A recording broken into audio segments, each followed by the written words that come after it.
ফকির রে সালর তলে ভিক্ষা দিলে কোনো বাধা নাই। ফকির রে যদি খাবার কোনো বস্তু দেন তাহলে সুন্দর করিয়া গরর সালর তলে আনিয়া খাওয়াইবা, খাইব, দোয়া করব, তার আত্মা শান্তি হইব, আপনার লাগি দোয়া করব। কোনদিন ফকির রে অবহেলা করিয়া বারে রাখবা না।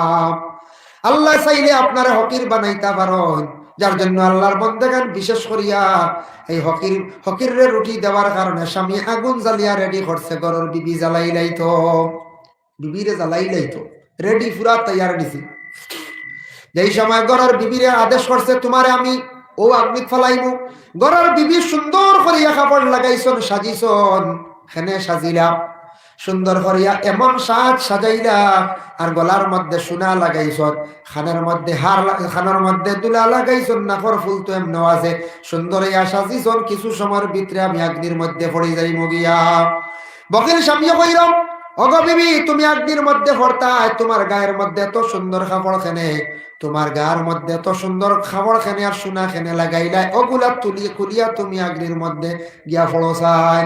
মহিলা তখন জবাব দিলা, হইলা না, আমি আল্লাহর সামনে হাজিরি দিতে গিয়া আমার প্রভুর ডাকে আমি সাড়া দিয়ার আল্লাহর সামনে যাইতে আমি সুন্দর হইয়া সাজিয়া যাইতাম, আমার সম্পদ আমি জমিনও আমি কখনো রাখতে চাই আর না। মহিলা কইছেন গীতা, সুন্দর হইয়া সাজিয়া যাইতাম, আমি আল্লাহর দরবার আমি সুন্দর হইয়া হাজিরি দিতাম, আমার সম্পদ আমি ইটা লইয়া যাইতাম, ইটা তোমার আমি দিয়ার না। এমনি কইছেন বাক্কা, দুঃখে কইছেন না। আল্লাহর বান্দেগান, এর জন্য বিশেষ করিয়া দেখো ঘটনা আর তোরা বাকি হইছে, পরে আমি আলোচনার যাইয়া। জুমার দিন সুন্নত ইয়া থাকছে গে 4টা, এর মধ্যে 1 নম্বর সুন্নত হইল সুন্দর করিয়া গোসল করা। অন্যান্য দিন যে গোসল জেলা করো ইলা কিন্তু গোসল নাই। আচ্ছি ধরো কিতাব লেখছেন ওলা সুন্দর করিয়া গোসল করতায়, কিতাব লেখছেন ইমাম শাফি রহমাতুল্লাহি তাআলা আলাইহির বয়ান হইল জেলা জুনাবতর গোসল করতে খুব সঠিক নিয়মে সঠিকভাবে করা লাগে। ওলা জুমার দিন সুন্দর করিয়া তুমি তান গোসল আদায় করিও। 2 নম্বর সুন্নত ইয়া থাকছে জুমার দিন ভালো কাপড় লাগাইয়া খুশবু লাগাইতাই। গড়ে যদি খুশবু থাকে না তোমার কাছে, তুমি গড় তালাশ করতে খুশবু আসেনি, এর জন্য জুমার দিন খুশবু জিনিস ব্যবহার করা ইয়া থাকছে কি আর একটা সুন্নত, মানে আতর, আতর সারা লইয়া রাখতাম গড়, আর বালা কাপড় লাগাইয়া যাইতাম জুমার দিন।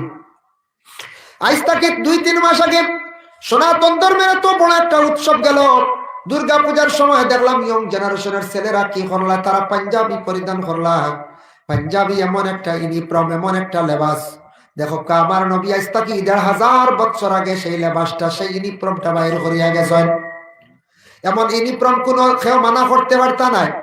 যেমন অ্যাডভোকেট উকিলের একটা ইউনিফর্ম আছে, যেসা লাগাইলে টিকেন লাগাইলে যদি যান কৌটো আইনত আপনি দোষী। ম্যাজিস্ট্রেটের ইউনিফর্ম, পুলিশের যেটা ইউনিফর্ম আছে এইটা আপনি লাগাইলে অবৈধ কাজ করছেন, আপনি আইনত দণ্ডনীয়। পুলিশের ডেসলি সড়কতি বারবানি করি থাকে, পুলিশের ধরবো, আপনার অ্যারেস্ট করবো। এক একটা স্তরের এক একটা বিভাগের এক একটা ইউনিফর্ম আছে। স্কুল কলেজ মাদ্রাসায় যেটা ইউনিফর্ম আছে, ইউনিফর্ম ঠিক আছে। আমার নবী এমন একটা ইউনিফর্ম বাইর করিয়া তুইয়া গেছেন যেটা গোটা বিশ্বর মানব জাতির জন্য সেটা সমান। আপনাদের ভারতবর্ষের প্রধানমন্ত্রী সেটা ব্যবহার করেন, আসামের মুখ্যমন্ত্রী আবার পাঞ্জাবি ব্যবহার করেন, যদিও লম্বা না তবে বাট্টি হিসাবে ব্যবহার করেন না। রাজনীতিবিদ যত মানুষ, পলিটিক্যাল লাইনে যত মানুষ, সবাই কিন্তু পাঞ্জাবি পরিধান করে বলে কোন কারণে?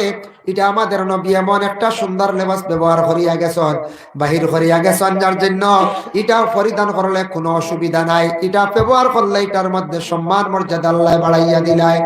সবাই জানে, এর জন্য প্রত্যেক মুসলমান হলে শুক্রবার দিন সুন্দর কাপড় পরিধান করিয়া মসজিদে যাওয়ার চেষ্টা করো। বাজারও যাইতে একটা ব্যবস্থা করিয়া আপনি যাই, বাজারও যাইতে কিছু বালা কাপড় থাকে না নি, আমরা কুটুম বাড়ি যাইতে বালা কাপড়, আমি আল্লাহর দরবার হাজির দিতে সময় আমার কাপড়টা হইতো গিয়া বালা, এর লাগি মহিলায় কইছে সুন্দর কাপড় লই আল্লাহর দরবার আমি হাজিরি দিয়ার ওলা আমরা সবাই ভালো কাপড় পরিধান করি আল্লাহর দরবার আমরা হাজিরি দিতাম। শুক্রবার দিন বালা কাপড় হইতো, পরিষ্কার কাপড় হইতো, আর খুশবু ব্যবহার করিয়া যাইতে আর একটা সুন্নত আপনি আদায় করলা।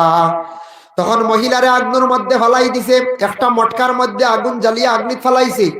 আগুনের মধ্যে ফালানির পরে সেই স্বামী কি করছে, ডাক্কন দিয়ে ঘুরিয়া রাখি দিছে, বলে মহিলা তো বেশ সময় যাইতে না জ্বলিয়া একবারে শেষ হয়ে যাইবা। 3 দিন পরে বকিলর মনে আসলো, হয়তো আমার ঘরের বিবি জ্বলি গেছেন, তবে সোনাও গুণ হয়তো রইতে পারে, সোনা জলদি জ্বলি যায়, বকিলে শোনা চাইবার লাগি ডাক্কন সরাইছি। ডাক্কন সরানি মাত্র দেখে গরুর বিবি জেলা আসলাওয়ালা আগের মতো শরীরের কাপড় জ্বলল না, শরীরের কোনো অংশ জ্বলল না। আল্লাহর বান্দি মারা গেল না, লাভ দিয়ে পিছন দিকে সরিয়া ঘরের বিবির কাছে কইল, বিবি ওগো বিবি, তোমার শরীরে কোনো কিচ্ছু হইল না, জ্বললায় না, মরলা না। আমি তোমার লগে অত বড় বাদ কাম করছি, ভুল করছি, তুমি আমারে মাফ দেও। ঘরের বিবি কইলা, ওগো স্বামী, আমার কাছে মাফ চাওয়ার প্রয়োজন নাই, তুমি মাফ চাও আল্লাহর কাছে। আমি এক অসহায় ব্যক্তির 3টা রুটি দিছিলাম, যার কারণে অত তুমি নিষ্ঠুর মানুষ, আমারে তুমি অগ্নির মধ্যে ফালাই দিলাই। জানিয়া রাখিও স্বামী, আল্লাহ এমন এক স্রষ্টা, এমন এক জাত, যারা আল্লাহর জাতরে রাজি করে লাইছে, খুশি করে লাইছে। যারা আল্লাহর জাতর এক বলিয়া বিশ্বাস করছে, আমার বিশ্বাস আল্লাহ ইতা মানুষে কোনোদিন আগুন দি জ্বালাইতা নাই। সুবহানাল্লাহ। আমারে আল্লাহ আগুন দি জ্বালাইছেন না, আল্লাহরে মানলাম। এর লাগি বিশেষ করিয়া বাবা হল, মা বোন হল, লক্ষ্য করেন সৎকা যেটা আপনি যদি করেন, হকির মিসকিন অসহায় ব্যক্তি, মসজিদ মাদ্রাসা যতটুক সম্ভব আপনার দিনের মধ্যে আপনি সৎকা খয়রাত খরকা। সৎকায় মানুষের বলা মুসিবত দূর হয়, মানুষের বিপদ আপদ আল্লাহ দূর করিয়া রাখে। বেশ পারেন না হমুবালা মা বন্ধের মধ্যে দেখুন জানি কিছু মহিলা হলে তো দিনদার মহিলা আসত, স্বামী বেমার পড়ি গেছেন, দেখবা নফল নমাজ মানিস, স্বামী বেমার পড়ছেন নফল রোজা মানিস, আল্লাহর বন্ধে নফল নমাজ মানের রোজা মানিয়া আল্লাহর কাছে দোয়া করার এগুলা আদায় করিয়া কোন সময় আওলাদ বেমার পড়ি গেছে, নাকর ফুল কুলিয়া খতম ফড়াইত্রা ফড়াই না, নাকর ফুল কুলিয়া মায়ার জিনিস যখন মহিলা আল্লাহর রাস্তার মধ্যে খয়রাত করিলাই, তখন সেই মহিলায় জানিয়া রাখবা এই মহিলার সন্তানকে আল্লাহর যাতে কি করেন, বেমার তাকে শিফা দিলাই, মুসিবত তাকে উদ্ধার করিলাই। এর জন্য মায়ার বস্তু আল্লাহর রাস্তার মধ্যে খয়রাত করলে আল্লাহর জাতিটার উপরে রাজি হয়ে যায়।